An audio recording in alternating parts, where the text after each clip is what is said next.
एक बार एक राजा गौतम बुद्ध के पास आया। आश्रम में बहुत भीड़ थी।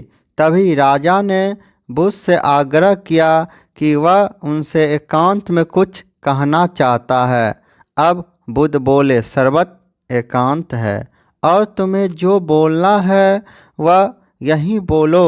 तब राजा बोला कि मैं संन्यास लेना चाहता हूँ।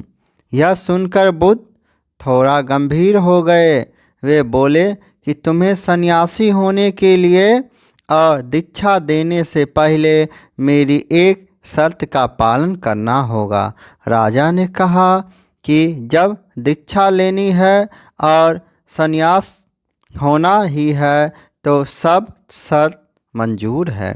बुद्ध ने राजा को आदेश दिया कि अपने कपड़े और जूते उतारकर अपने राजधानी के राजमार्ग पर स्वयं को जूते मारते हुए चक्कर लगाकर आओ। अब राजा ने वही किया और उसके चले जाने पर शिष्यों ने बुद्ध से कहा कि जब हम दीक्षा लेने आए थे तब आपने ऐसी कठोर शर्त नहीं लगाई थी और आप स्वयं करुणा अवतार हैं, फिर राजा के साथ ऐसा कठोर व्यवहार क्यों? जब तुम लोग संन्यास लेने आए थे तो तुम्हारे अहंकार बहुत बड़ा नहीं था, इसलिए तुमसे भिक्षा मांगकर ही काम बन गया था। पर यह तो राजा है और इसका अहंकार भी बड़ा है, इसलिए महारोग की दवाई भी अधिक शक्तिशाली होनी चाहिए।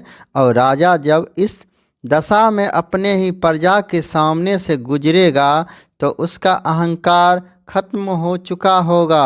राजा ने शाम तक शर्त पूरी कर ली और बुद्ध के पास आकर कहने लगा, तथागत मुझे दीक्षा देकर अब तो संन्यास करे।